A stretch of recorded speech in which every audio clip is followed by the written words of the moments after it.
Semuanya bingung kemana perginya Abah Hamid. Penduduk desa akhirnya bersama-sama mencari Abah Hamid di hutan yang terletak antara rumah Abah Hamid dengan musola. Dan kakek Fatur mengetahui kalau orang-orang tersebut adalah orang sebelah atau Saranjana.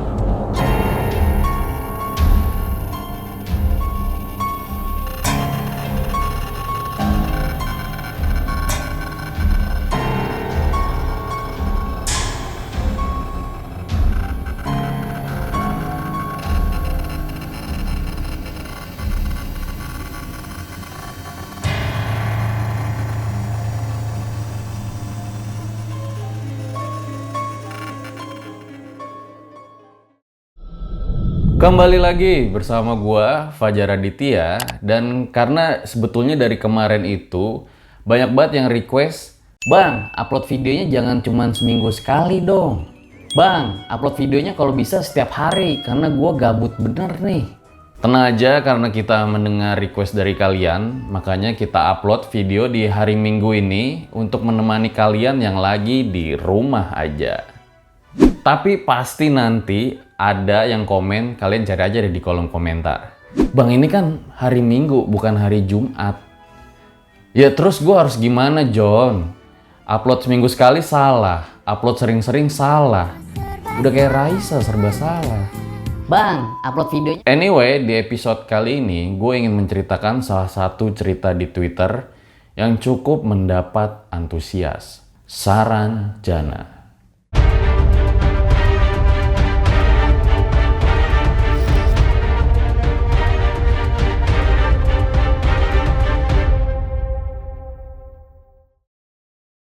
Saranjana adalah sebuah kota misterius yang dipercaya ada oleh sebagian orang.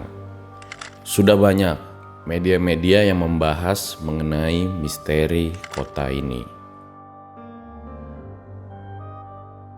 Mungkin Saranjana ini sedikit banyak menimbulkan pro kontra karena adanya sebagian kalangan yang mempercayai keberadaannya dan juga sebagian lainnya yang tidak mempercayainya. Tapi itu kita kembalikan lagi kepada kalian, karena memang terkadang hal-hal seperti ini sangat sulit untuk dijelaskan secara rasional. Dan gue ingin mengucapkan terima kasih kepada Bro Fendi yang telah mengizinkan kita membacakan cerita ini, Saranjana, dan juga setelah kita tanya kepada yang bersangkutan, ternyata memang benar cerita ini adalah true story. Sebelum gue mulai video pada kali ini, jangan lupa kalian tonton juga video kita sebelumnya, Lantai 12. So, langsung saja, berikut adalah ceritanya.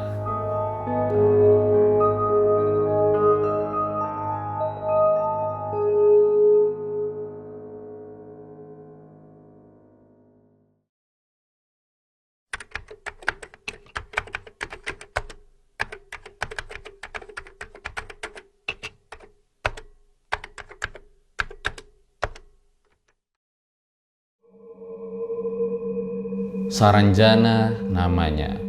Pulau yang keberadaannya masih dianggap misterius, namun dipercaya ada oleh sebagian orang, walaupun tak kasat mata. Malam itu, hujan lebat disertai petir tak kunjung berhenti di sebuah desa di pinggir pantai. Desa Lontar namanya. Waktu sudah menunjukkan pukul 11 malam, namun hujan masih tetap mengguyur dan sayup-sayup terdengar seseorang yang sedang berbicara.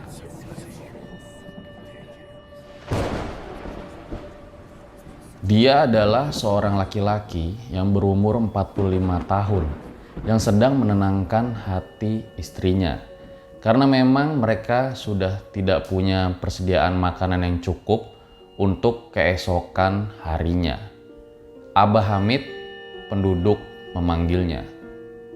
Lulusan salah satu ponpes di kota daerah B, Abah Hamid merupakan pengurus musola di tempatnya tinggal.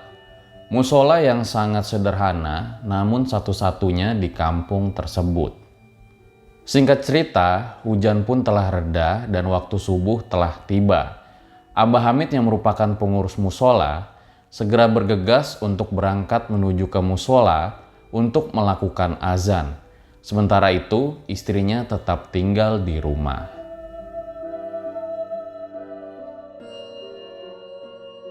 Jarak rumah ke musola tidak terlalu jauh, namun harus melewati hutan. Dalam keadaan tanah yang masih basah bekas hujan semalaman, Abah Hamid berjalan dengan santai. Akan tetapi, baru saja Abah Hamid berjalan, ia seperti merasa ada yang janggal. Seperti ada yang mengikuti dan mengawasinya. Dia menengok ke belakang karena siapa tahu ada istrinya yang ikut. Akan tetapi, tidak ada apapun dan kosong. Setelah dia menghadapkan wajah kembali ke depan, tepat di depan matanya, dia melihat ada sosok yang tinggi, besar, dan hitam. Diiringi oleh bau seperti benda lama yang tersimpan dan berdebu. Sosok itu kemudian memandangnya tajam. Dengan gigi yang runcing, badan yang berbulu, dan kuku yang tajam, wajahnya mendekat ke Abah Hamid, seakan-akan ingin mencengkramnya. Ya, sosok tersebut adalah genderuwo. Namun ketika tinggal satu jengkal saja, tangan genderuwo tersebut sampai ke wajah Abah Hamid, ada keanehan yang terjadi di sini. Tiba-tiba saja, sosok tersebut seperti melihat ada sesuatu di belakang tubuh Abah Hamid dan langsung tunduk seketika.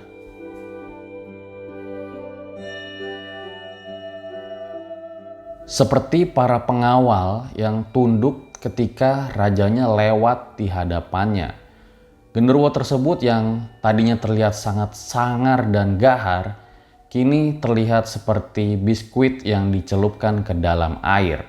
Dan genderuwo tersebut pun mundur dan mempersilahkan Abah Hamid untuk melanjutkan perjalanannya ke musola. Abah Hamid menyempatkan dirinya menengok ke belakang. Sebetulnya ada apa hingga genderuwo tersebut tertunduk? Tapi ternyata tidak ada apa-apa dan dia melanjutkan perjalanan ke musola untuk melaksanakan kewajibannya, dan tidak lama ia pun segera kembali pulang ke rumah. Setelah beberapa langkah dari musola, Abah Hamid dipanggil oleh seseorang yang bajunya putih dan wajahnya sangat tampan. Ia diberikan sebuah bungkusan yang entah apa isinya, dan disuruh bukanya nanti saja ketika sudah sampai di rumah.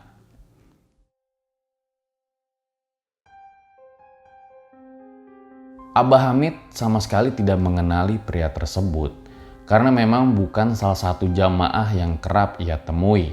Namun ia masih menuruti apa kata dari pria tersebut. Setelah sampai rumah, ternyata istri dari Abah Hamid masih melaksanakan sholat subuh, dan ia ingin menceritakan kepada istrinya setelah istrinya selesai melaksanakan sholat subuh. Kemudian Abah Hamid bercerita kalau ia bertemu dengan pria yang tampan dan gagah. Dan pria tersebut memberinya bungkusan untuk dibuka nanti saja ketika sampai di rumah. Mereka berdua pun penasaran, sebetulnya apa isi dari bungkusan tersebut.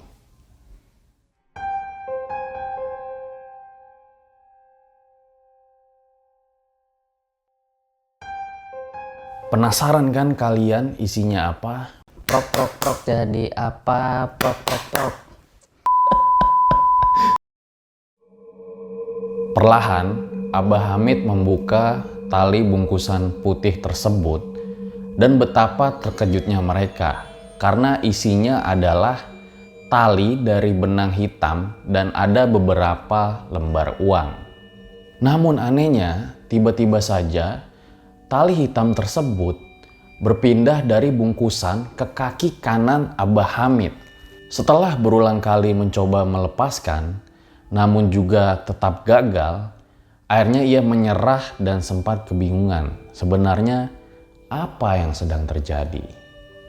Dan tidak lama pun akhirnya Abah Hamid menyuruh istrinya pergi ke pasar untuk belanja makanan hari itu. Well, jadi memang pada hari tersebut Abah Hamid mengalami beberapa keanehan, seperti bertemu dengan genderuwo, dan genderuwo tersebut malah akhirnya tertunduk kepada Abah Hamid. Dan ketika pulang dari musola, Abah Hamid bertemu dengan seorang pria yang tampan, gagah, dan berbaju putih sangat bersih, memberinya bungkusan. Dan bungkusan tersebut ternyata berisi tali dari benang hitam dan beberapa lembar uang.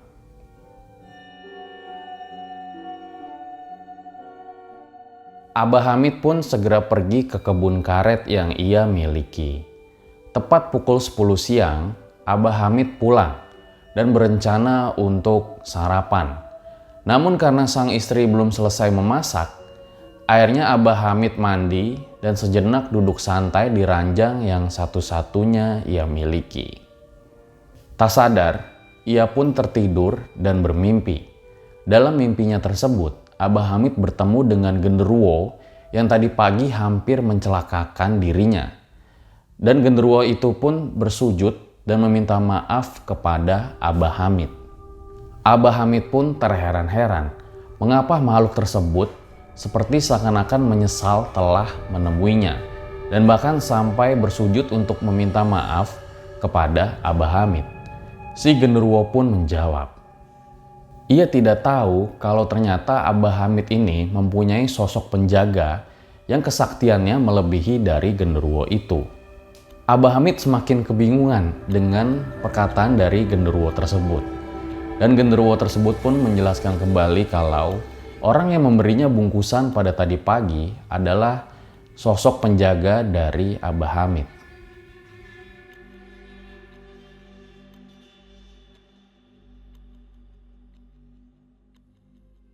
Ketika masih berbincang dengan makhluk tersebut, tiba-tiba saja istri dari Abah Hamid membangunkan Abah Hamid karena memang makanannya sudah jadi. Dan mereka berdua pun akhirnya menyantap makanan tersebut.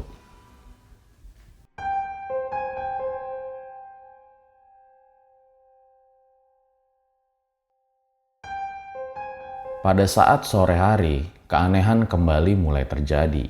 Sepulang dari musola, Abah Hamid merasa seperti sedang diikuti oleh seseorang. Namun setelah dilihat, ternyata tidak ada apa-apa dan kosong. Di situ ia baru mulai teringat kalau ternyata ia ada undangan pengajian dan menjadi salah satu narasumbernya di desa sebelah.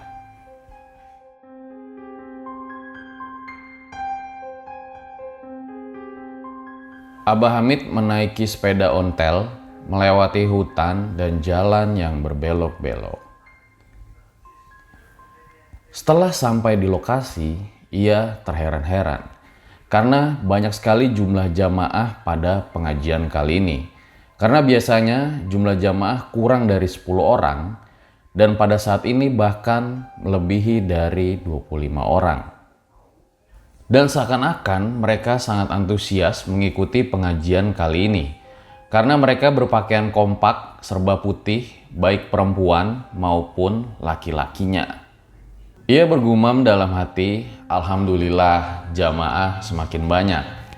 Ia pun langsung menemui tuan rumah dan meminta izin untuk dimulai pengajian karena memang jamaahnya sudah banyak. Namun di sini tuan rumah pun terheran-heran sampai dengan garuk kepala. Karena dalam penglihatan tuan rumah, jamaah yang baru datang hanya 3 orang. Tapi kenapa pengajian sudah mau dimulai? Karena menghormati Abah Hamid, maka tuan rumah pun menuruti dan segera memulai pengajian. 30 menit pun berlalu dan pengajian sudah usai. Abah Hamid berdiri dan bergegas untuk meminta izin pamit kepada tuan rumah. Tetapi baru selangkah ia ingin masuk ke dalam rumah, tuan rumah sudah mengerti dan langsung menghampiri Abah Hamid. Pak Hamid berkata ingin segera pulang karena memang takut hujan dan Pak Hamid mempersilahkan untuk jamaah lain keluar duluan. Tetapi ketika ia menoleh ke belakang, ternyata hanya tinggal sisa 2 orang saja jamaah yang ada. Pak Hamid pun terkejut karena bagaimana mungkin jamaah yang tadi ia lihat banyak, tahu-tahu hanya tersisa 2 orang saja. Kemana perginya jamaah tersebut? Setelah itu, Pak Hamid tidak jadi pulang namun menceritakan hal tersebut kepada tuan rumah. Dan tuan rumah juga menceritakan kalau ia tidak melihat jamaah yang dimaksudkan oleh Pak Hamid. Dan akhirnya mereka berdua menyimpulkan kalau jamaah yang dilihat oleh Pak Hamid bukan dari golongan manusia.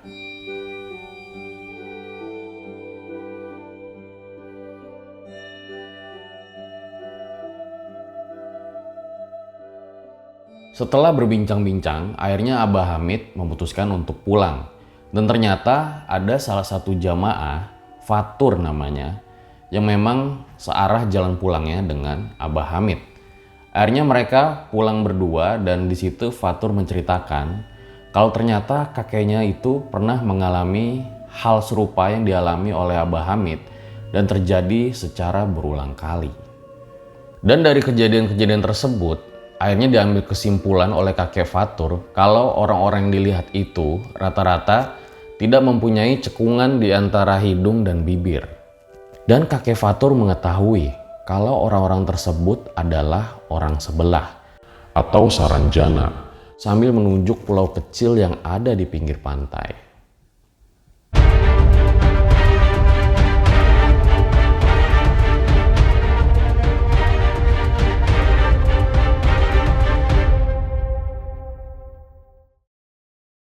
Abah Hamid geleng-geleng kepala seakan-akan tidak percaya apa yang ia alami tadi. Dan ketika sampai di rumah, ia tidak menceritakan hal tersebut kepada istrinya karena takut istrinya akan menjadi khawatir dan was-was.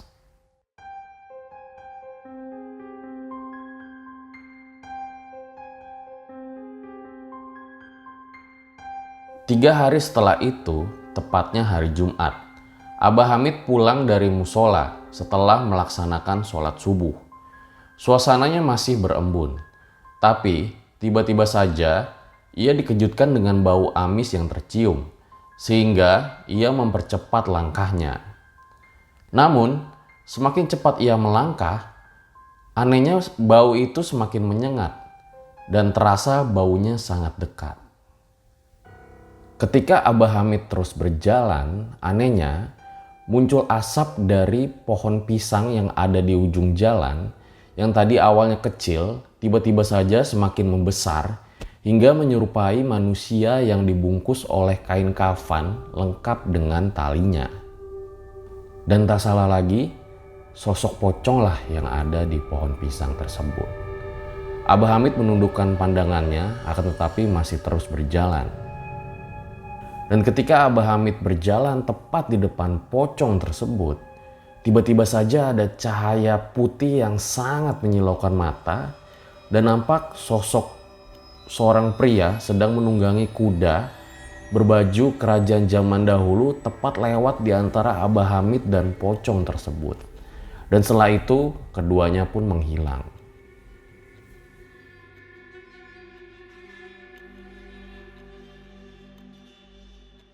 Abah Hamid pun mengelus dada dan bersyukur karena tidak terjadi hal-hal yang tidak diinginkan kepada dirinya.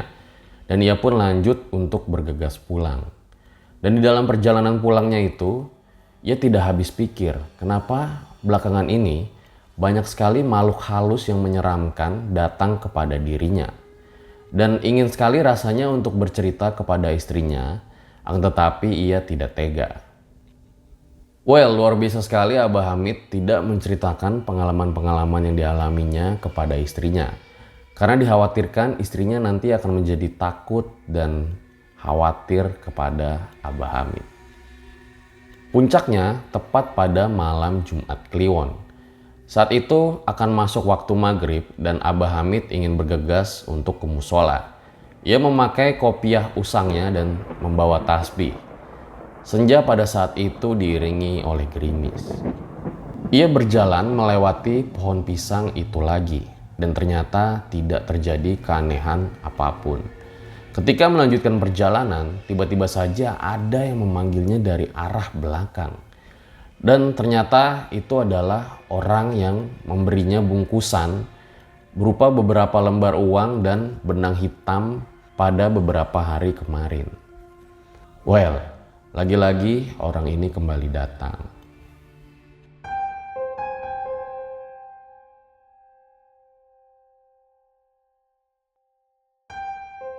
Abah Hamid kembali lagi bertemu dengan orang tersebut. Dan lagi-lagi ia mengenakan pakaian yang serba putih. Dan ia pun berkata, "Abah mau ke musola? Bukankah waktunya masih lama di sini?"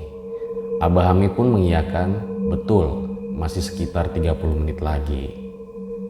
Orang itu berkata lagi, "Di masjid kami tidak ada yang azan. Maukah Abah azan di masjid kami? Nanti akan saya antar lagi untuk ke sini." Belum sempat menjawab, namun orang itu malah menjulurkan tangannya seakan-akan mau bersalaman. Seketika itulah Abah Hamid berada di sebuah jembatan yang berada di tengah laut. Dan di depannya terdapat sebuah gerbang yang sangat amat megah dan besar. Dan sepertinya terbuat dari emas karena berkilauan. Dan orang tadi pun memperkenalkan namanya adalah Mustafa. Dan di situ ia pun bercerita kalau ia disuruh oleh rajanya untuk mencari pengurus masjid di dalam kerajaannya.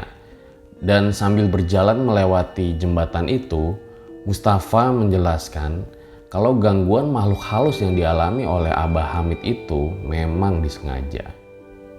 Karena itu semacam tes apakah beliau tetap teguh untuk datang ke masjid atau tidak, begitu kata Mustafa. Sesampainya di depan gerbang, Mustafa mengucapkan salam. Dan di situ Abah Hamid takjub karena terciumlah bau harum yang khas dan tidak bisa dituliskan dengan kata-kata. Di hadapannya kini nampak sebuah kota besar dengan gedung-gedung tinggi, rumah dengan pagar yang tinggi, semuanya dengan arsitektur yang sangat amat megah dan indah. Orang-orang di sini berpakaian muslim dengan lengkap.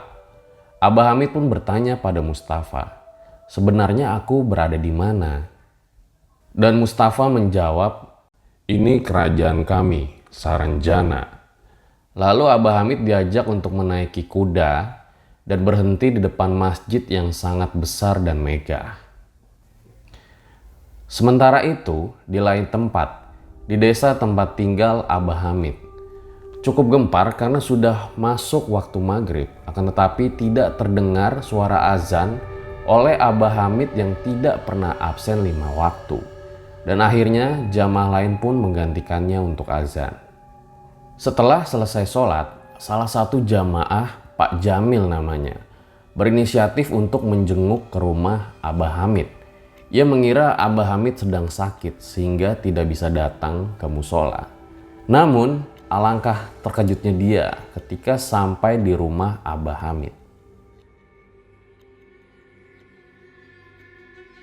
Ia cuma bertemu dengan istrinya dan istrinya menjelaskan bahwa Abah Hamid tadi pamit pergi ke musola setengah jam sebelum waktu maghrib.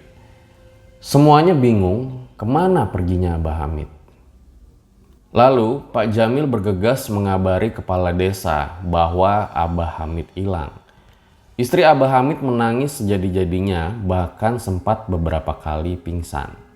Penduduk desa akhirnya bersama-sama mencari Abah Hamid di hutan yang terletak antara rumah Abah Hamid dengan musola, dan sambil membawa perlengkapan lengkap untuk bagandang nyiru, ritual mencari orang hilang di daerah tersebut.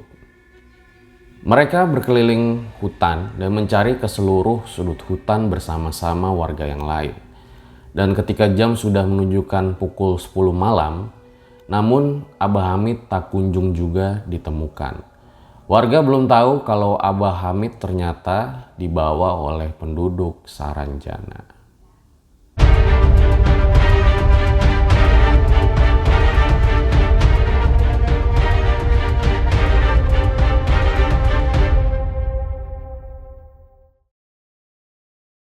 Akhirnya, kepala desa dan warga memutuskan untuk menghentikan pencarian karena hujan. Istri Abah Hamid pun dibawa ke rumah kepala desa untuk bermalam di sana karena memang kondisinya sempat pingsan. Keesokan harinya setelah subuh, warga kembali mencari Abah Hamid. Akan tetapi mereka kembali dengan tangan kosong. Akhirnya Abah Hamid tidak ditemukan dan dianggap meninggal dunia. Warga kampung pun akhirnya mengadakan tahlilan atas meninggalnya Abah Hamid di hari ketiga dan di hari ketujuh.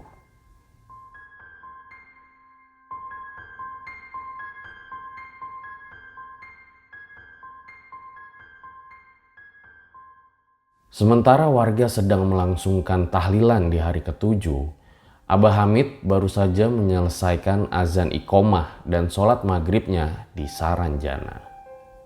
Lalu kemudian ia menagih janji kepada Mustafa bahwa ia akan segera mengantarnya pulang. Karena Abah Hamid sudah lapar dan istrinya pasti menunggu. Dan akhirnya Mustafa pun membawa Abah Hamid ke sebuah gedung yang terlihat seperti istana. Di sana ia diajak masuk ke sebuah ruangan dan di dalam ruangan tersebut sudah tersedia berbagai makanan yang sangat amat jarang Abah Hamid makan karena memang beliau tergolong orang yang kurang mampu. Akhirnya setelah makan, Abah Hamid diantar pulang oleh Mustafa dengan kuda dan keretanya yang indah itu. Berhenti di depan gerbang dan Abah Hamid dipersilakan berjalan lurus saja tanpa menoleh ke belakang.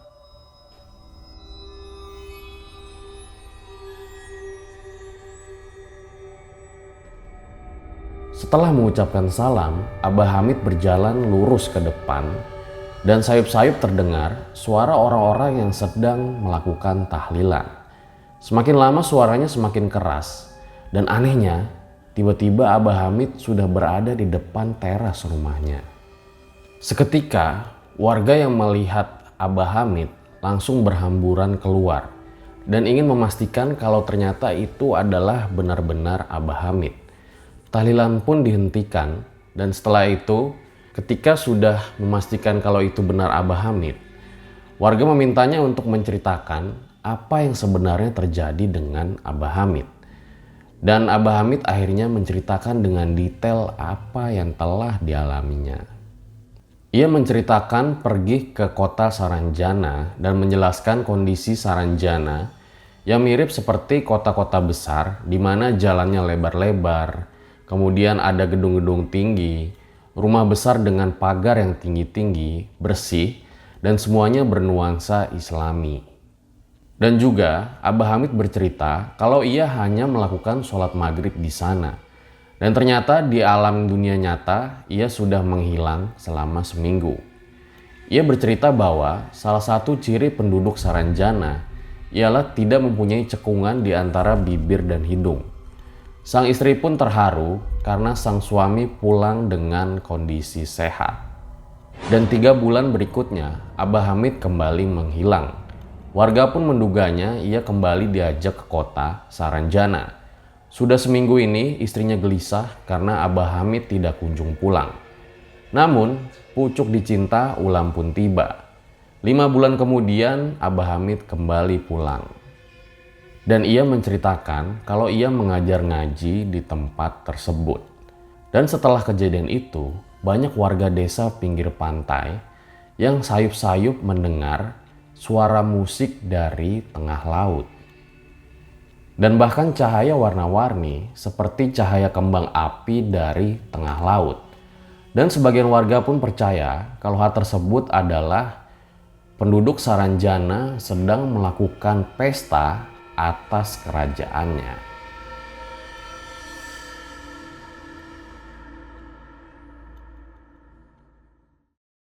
Well, itu dia guys, sebuah kisah yang diceritakan dalam Twitter Bro Fendi. Sangat luar biasa sekali di mana ada seseorang yang bernama Abah Hamid, seorang yang sangat religius yang berkesempatan untuk berkunjung ke kota Saranjana. Percaya atau tidak percaya, gue kembalikan kepada kalian. Akan tetapi menurut gue, ambil saja pesan dari cerita ini. Dimana ketika ada halangan, seperti gangguan makhluk halus, tidak membuat Abah Hamid takut dan gentar. Ia tetap melaksanakan kewajibannya, mengumandangkan azan, serta melaksanakan sholat di musola kampungnya. Begitupun dengan kita. Halangan apapun tentunya adalah sebuah ujian yang harus kita lewati untuk menggapai sebuah kemenangan. Demikian gue rasa video Om Mamat pada kali ini. Buat kalian yang suka dengan video-video seperti ini, jangan lupa dukung karya kita dengan cara subscribe, like, komen, dan juga share video ini. Gue Fajar Aditya, RJ5 undur diri. Ciao!